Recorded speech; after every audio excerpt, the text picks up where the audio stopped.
प्रश्न 29। नीचे की आकृति में OE कोण AOC को समद्विभाजित करता है, OF कोण COB को समद्विभाजित करता है और OE लंब है OF पर। दिखाएं कि बिंदु AOB सरेख है। तो इस तरह इसका चित्र दिया हुआ है।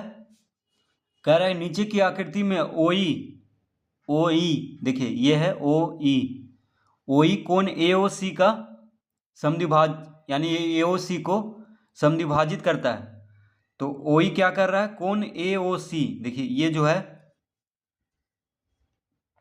ये है कोण AOC, देखिए ये पूरा यहां से यहां तक ये कोण है कोण AOC।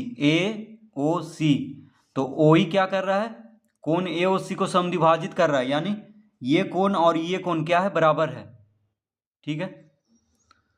अब OF जो है OF देखिए ये जो है कोण COB यानी इस कोण को समद्विभाजित कर रहा है, यानी ये जो कोण है और ये कोण दोनों बराबर है। ठीक है, ये कोण बराबर है, ये कोण बराबर है। और OE लंब है OF पर। देखिए OE जो है OF पे लंब है। देखिए OF हो गया ये और OE हो गया ये वाला। तो OE क्या है, OF पे लंब है, यानी यहाँ पे 90 डिग्री का कोण बन रहा है ये दोनों। ठीक है, ये दोनों देखिए यहाँ पे 90 डिग्री का कोण बना रहा है OE OF के साथ। दिखाएं कि बिंदु AOB सरेख है, यानी AOB एक रेखा है, ये दिखाना है हमको। तो लिखेंगे सबसे पहले यहाँ पे दिया है, क्या क्या दिया है उसको लिख लेंगे। कोण AOE बराबर कोण COE, कोण AOE और कोण COE बराबर है। ठीक है, देखिए कोण AOE और कोण COE बराबर है, क्योंकि OE क्या है, समद्विभाजक है किसका, कोण AOC का। तो कोण AOE और कोण COE दोनों बराबर हो जाएगा। ये दोनों कोण देखिए AOE और कोण COE यानी ये दोनों कोण बराबर होगा। तो इस तरह लिख लेंगे, कॉमा देंगे। उसके बाद लिखेंगे कोण COF बराबर कोण BOF। तो OF क्या कर रहा है, OF जो है कोण COB का समद्विभाजक है। तो ये दोनों कोण बराबर होगा, तो इसी को लिख दिए हैं कोण COF यानी ये जो कोण है। फिर कोण BOF यानी ये कोण। तो ये दोनों कोण बराबर है, तो इस तरह लिख लेंगे और फिर कॉमा देंगे। फिर दिया हुआ है कोण COE जोड़ कोण COF बराबर 90 डिग्री। अब देखिए कह रहा है कि OE लंब है OF पे, OE जो है OF पे लंब है। लंब का मतलब क्या हो गया, क्योंकि 90 डिग्री का कोण बना रहा है। ठीक है, तो ये दोनों कोण को जोड़ करके 90 डिग्री आएगा। तो कोण COE और कोण COF देखिए COE ये कोण COE और COF ये देखिए ये कोण COF। तो ये दोनों कोण 90 डिग्री होगा, क्योंकि OE जो है OF पे लंब है। तो ये दोनों कोण को जोड़ेंगे तो 90 डिग्री होगा। तो इस तरह लिख लेंगे, यानी ये तीनों हमको दिया हुआ है। अब यहां पे हम लिखेंगे,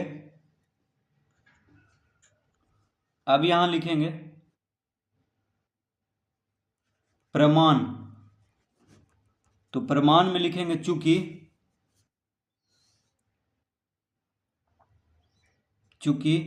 कोण COE जोड़ कोण COF बराबर 90 डिग्री, इसको हम पहला लिख लेंगे।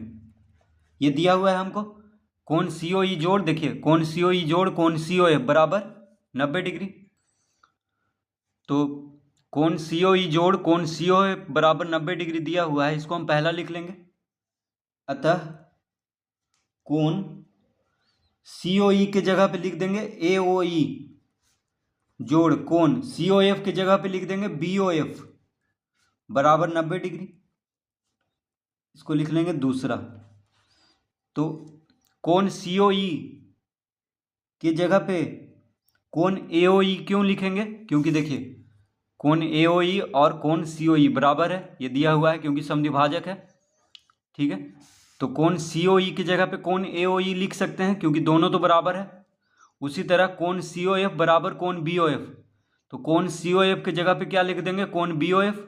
ठीक है, क्योंकि ये दोनों कोण क्या है? बराबर है, तो इसके जगह पे ये लिख सकते हैं बराबर 90 डिग्री। अब दोनों को जोड़ेंगे तो लिखेंगे अतः पहला और दूसरा को जोड़ने पर, पहला और दूसरा को जोड़ने पर, तो आप पहला और दूसरा को जोड़ेंगे तो हो जाएगा कोण COE जोड़ कोण COF जोड़ कोण AOE जोड़ कोण BOF बराबर 90 डिग्री जोड़ 90 डिग्री। तो देखिए पहला और दूसरा को जोड़ रहे हैं तो कोण COE जोड़ कोण COF जोड़ कोण AOE जोड़ कोण BOF, ये चारों को पहले जोड़ेंगे, यानी बराबर के जो बाएं तरफ है इसको पहले जोड़ लेंगे, फिर बराबर के दाएं तरफ 90 डिग्री जोड़ 90 डिग्री इधर लिख लेंगे, इस तरह लिख लेंगे। ये चारों कोण को जोड़ करके 90 डिग्री जोड़ 90 डिग्री लिख लेंगे। अब ये चारों कोण को अगर जोड़ेंगे तो क्या आ जाएगा? देखिए कोण COE कोण COF कोण AOE कोण BOF, तो ये चारों कोण कहाँ पे है? तो कोण COE ये हो गया, कोण COF ये कोण हो गया, कोण AOE ये कोण हो गया, कोण BOF ये कोण हो गया। तो अगर ये चारों कोण को जोड़ेंगे तो क्या बन जाएगा? देखिए ये पूरा कोण बन जाएगा, ये चारों यहाँ पे चार कोण बन रहा है इस पे AB पे, तो ये चारों कोण को जोड़ेंगे तो ये पूरा कोण आ जाएगा AOB। ठीक है, ये देखिए पूरा कोण आ जाएगा AOB, क्योंकि ये चारों कोण को जोड़ने पे हो जाएगा कोण AOB। तो यहाँ पे लिखेंगे ये चारों कोण को जोड़ने पे क्या लिखेंगे? कोण AOB बराबर 90 डिग्री जोड़ 90 डिग्री कितना हो गया? 180 डिग्री, यानी कोण AOB कितना हो गया? 180 डिग्री, यानी ये जो कोण हो गया AOB ये हो गया 180 डिग्री। तो 180 डिग्री कब बनता है? एक रेखा पे बनता है, यानी एक सीधी रेखा पे बनता है, तो इसका मतलब AOB क्या है? सरेख है। ठीक है, तो लिख देंगे यहाँ पे अतः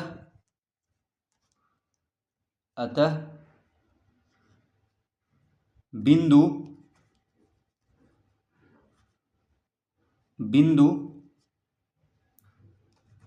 AOB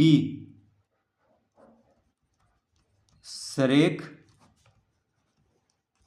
है। बिंदु AOB क्या है? सरेख है, यानी एक रेखा में है। तो AOB एक सीधी रेखा है, तो इस तरह लिख लेंगे कि बिंदु AOB सरेख है। यही सिद्ध करना था यहाँ पे।